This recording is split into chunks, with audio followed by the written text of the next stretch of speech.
Hi, hello friends, எல்லோரும் எப்படி இருக்கீங்க? நல்லா இருக்கீங்களா? நல்லா இருக்கீங்கன்னு நம்புகிறேன். நம்ம இப்போ பார்க்க போகிற பதிவு வெள்ளிக்கிழமை காலையில் 4:30 மணிக்கு எழுந்திரிச்சு பிரம்ம முகூர்த்த பூஜை நான் செஞ்சதை பற்றி பார்க்க போகிறோம். கண்டிப்பாக உங்கள் எல்லாருக்கும் இந்த விளாக் பிடிக்கும்னு நம்புகிறேன். நான் தடவையாக ஃபுல் வீடியோ எடுத்திருக்கேன். ஃபுல்லாக பார்த்துட்டு எப்படி இருக்குன்னு சொல்லுங்கள். நம்ம எப்படி செஞ்சாலும் குறை சொல்கிறதுக்குன்னு ஒரு கூட்டம் இருக்கும். அதை பற்றி நம்ம பார்க்க வேணாம். யார் என்ன சொன்னால் என்ன, அவங்களோட எண்ணம் அவங்கள சுற்றி இருக்கும்.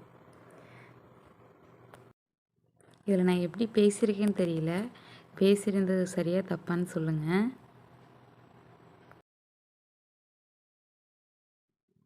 காலையிலே என்னோடய வேலை இப்படி தான் போச்சு. குளிச்சுட்டு வந்து வாசல் தெளித்து கோலம் போட ஆரம்பிச்சிட்டேன். இந்த கோழிங்க என்னை கோலமே போட விடல, ஒரே சவுண்டு. கோலத்தில் கை வைக்கும் போதெல்லாம், மாவில் கை வைக்கும் போதெல்லாம் எனக்கு பாப்பா எழுந்திரிச்சிருவாளோ, இதுங்க எப்படி கத்துதுங்க, ஏன் அப்படி கத்துதுங்கன்ட்டு எனக்கு டென்ஷன் தான் ஹைப் ஆயிடுச்சு. என்ன பண்ணுறது, எழுந்திரிச்சிட்டோமோ குளிச்சிட்டோமோ இன்றைக்கி சாமி கும்பிட்டே தீரணுன்ட்டு இருன்னு பல்ல கடிச்சிக்கிட்டு சாமி கும்பிட்டுட்டு அப்பாடான்னு பெருமிச்சு விட்டேன். ஏன்னா அந்த கோழிங்க ஒரே சவுண்டு. எப்படி இருக்குது நான் போட்ட தாமரப்பு கோலம்? சின்னோண்டு குட்டி கோலம் தான்.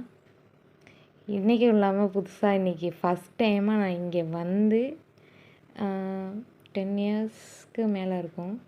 ஃபஸ்ட் டைமாக 10 இயர்ஸ் இல்லை 11 இயர்ஸ் ஆகுது. இந்த டைம் தான் நான் கலர் வச்சுருக்கேன். இத்தனை வருஷத்தில் இந்த ஒரே ஒரு கலர் இந்த டைம் வச்சுருக்கேன். நான் கலர் வச்சு போட்டதே இல்லை. அப்பா வீட்டில் போட்டிருக்கேன், ஆனால் இங்கே போட்டது கிடையாது. எங்கள் அப்பா வீட்டால் ஒரு பொண்ணுக்கு எனக்கும் போட்டி மாதிரி காலையிலேயே யார் எழுந்திரிச்சு, அந்த மார்கழி மாதம் மட்டும் காலையிலே எழுந்திரிச்சு யார் முதல்ல கோலம் போடுறது அப்படின்னு சொல்லிட்டு போட்டி மாதிரி நடக்கும். அந்த பொண்ணை கிளம்பிட்டான் வந்துட்டு ஒரு சவுண்டு. அது நல்ல போட்டியாக போயிட்டுருக்கு. எனக்கு அந்த கோலத்தை கலரை பார்த்தோன்னே எனக்கு அதெல்லாம் சொல்ல ஆரம்பிச்சிட்டேன். ஆனால் இன்றைக்கி நம்ம பிரம்ம முகூர்த்த பூஜை பண்ணுறதை பற்றி பேசணும். சாரி ஃப்ரெண்ட்ஸ், எனக்கு டக்குன்னு எனக்கு அந்த ஞாபகம் வந்துருச்சு. நாம் எப்போவுமே நிலைவாசல் பூஜை எப்போ பண்ணணும்னு எழுந்திரிச்சிட்டோமோ அந்த டைம் எழுந்திரிச்சு ஃபேஸ் வாஷ் பண்ணிட்டு ஃப்ரெஷ்அப் ஆகிட்டு வந்து சாமி ரூமில் நாள் வச்ச பூ எல்லாத்தையும் ரிமூவ் பண்ணிவிட்டு வாசல் தெளித்து கோலமிட்டு அதுக்கு பிறகு நிலவாசலில் ஒரு தீபமாவது ஏற்றி நிலைவாசலில் உள்ள குலதெய்வத்தையும், நம்ம வீட்டுக்கு வந்து வெளியில் தான் இருப்பாங்க தேவர்கள், நம்ம வணங்கி அவங்க வெளிச்சத்தை பார்த்து இந்த வீட்டில் நல்ல வெளிச்சமாக இருக்குது, நம்ம இந்த வீட்டுக்குள்ளே போகலாம், நம்மளை இந்த வீட்டுக்குள்ளே கூப்பிடுறாங்க அப்படின்னு சொல்லி நம்மளை வேண்டுறாங்க அப்படின்னு சொல்லி நம்மளுக்கான வேண்டுதலை கொடுப்பாங்க.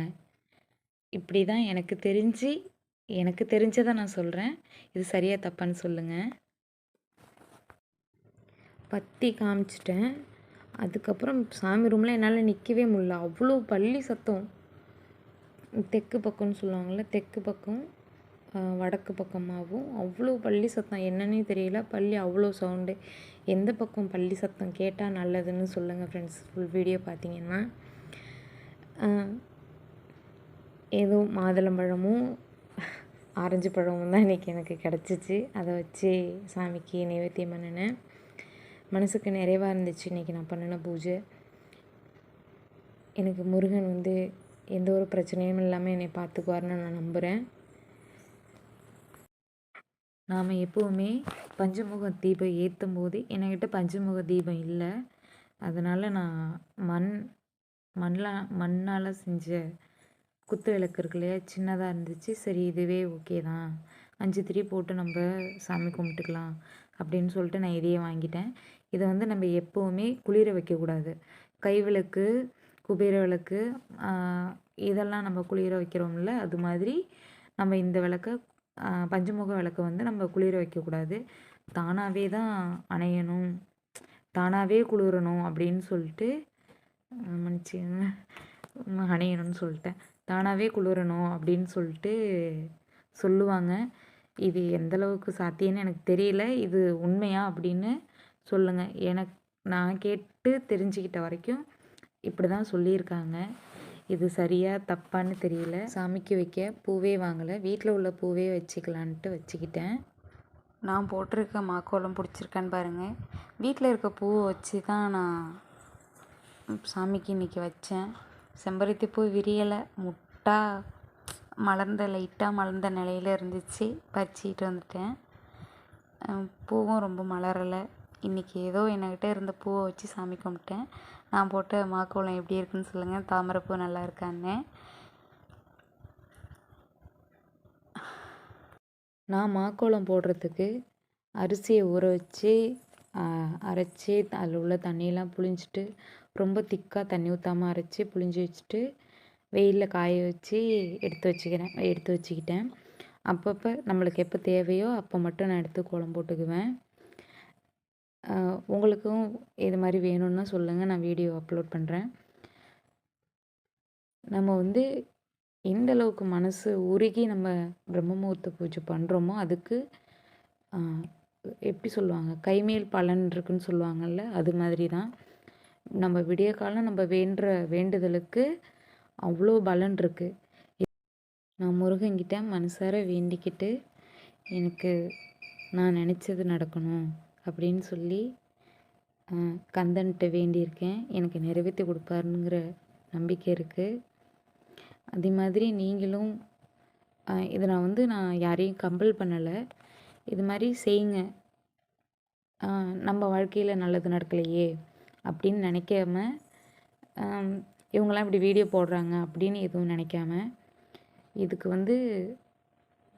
பிரம்ம முகூர்த்த பூஜைங்கிறது நானுமே 4 பேர்கிட்ட கேட்டு தெரிஞ்சு இதை நான் கிட்டத்தட்ட ஒரு 6 மாதமாக செய்யணும், இதை நம்ம கடைப்பிடிச்சி வரணும் அப்படின்னு சொல்லிட்டு நானும் 6 மாதமாக ஒவ்வொருத்தங்கள்ட்டையா நம்ம பேசுகிறவங்கள்ட்ட இப்போ நம்மளோட ஜென்ரேஷன்லாம் ரொம்ப மாறிட்டே போயிட்டுருக்கு. நான் வளர்ந்த இடத்த பாட்டி, என்னை வளர்த்தவங்க, நான் இருந்த இடத்துல உள்ளவங்க எல்லார்கிட்டையுமே கேட்டு இப்படி பண்ணணுமா, இப்படி செய்யலாமா அப்படின்னு சொல்லி கேட்டு நான் ஒவ்வொன்றும் எனக்கு தெரிஞ்ச மாதிரி நான் எதுவும் பண்ணலை. யூடியூப்பும் பார்த்துக்கிறேன், இல்லைன்னு இல்லை. ஆனால் நான் வெளியில் என்னோடய சர்க்கிளில் இருக்கிறவங்கள்ட்டையும் நான் கேட்டுக்கிட்டு, அவங்க இப்படி செய்யலாம், நம்மளால் முடிஞ்சதை செய்யலாம், இப்படி தான் செய்யணும்னு இல்லை அப்படின்னு சொல்லி அவ்வளவு சிம்பிளாக செஞ்சாலும் நம்ம கரெக்டாக இருக்கணும் அதில் சாமிக்கு நம்ம செய்கிறதுல அப்படின்னு சொல்லி எல்லாத்தையுமே ஒவ்வொருத்தவங்களும் எனக்கு ஒவ்வொன்று சொல்லி கொடுத்துருக்காங்க. நான் அதுபடி செய்கிறேன். என்னோடய வேண்டுதலை இப்பயும் சொல்கிறேன், என்னோடய வேண்டுதலை நிறைவேற்றி வைப்பாங்கன்னு நான் நம்புகிறேன். ஆனால் இறைவன்கிட்ட தான் இதை நான் கொடுக்குறேன். நான் அப்படி தான் நினைக்கிறேன். என்னோடய வேண்டுதலை நிறைவேற்றி வைங்க முருகா. இதுதான் என்னோடய கிச்சன். இந்த ஸ்டிக்கர் நான் மீஷோவில் ஆர்டர் போட்டு வாங்கியிருந்தேன். அடுப்பெல்லாம் நாளே சுத்தம் பண்ணி போட்டு வச்சுட்டேன். நான் இதில் மாக்கோலம் இடலை. ஏன்னா தண்ணி படும்போது மெஸ்ஸியாக இடுது, அப்படியே பிசு பிசுன்னு பிடிக்குது. அதனால் நான் இதில் மாக்கோலம் இடலை. அப்புறம் பாப்பாவுக்கு காப்பி போட்டேன். காப்பி இதில் மிலோ பவுட்ரு தான் அதிகமாக இப்போதைக்கு கொஞ்சம் ஃபேவராக இருக்குது பாப்பாவுக்கு. அப்புறம் பக்கத்து வீட்டில் 2 கீரை கட்டு கொடுத்துருந்தாங்க. அதை தான் ஃப்ரெண்ட்ஸ் சமைச்சேன் இன்றைக்கி மார்னிங்க்கு. என்னோடய பதிவு உங்களுக்கு பிடிச்சிருந்துச்சுன்னா ஃபுல் வீடியோ பார்த்துட்டு எப்படி இருக்குன்னு கமெண்ட் பண்ணுங்கள். தேங்க்ஸ் ஃபார் வாட்சிங்.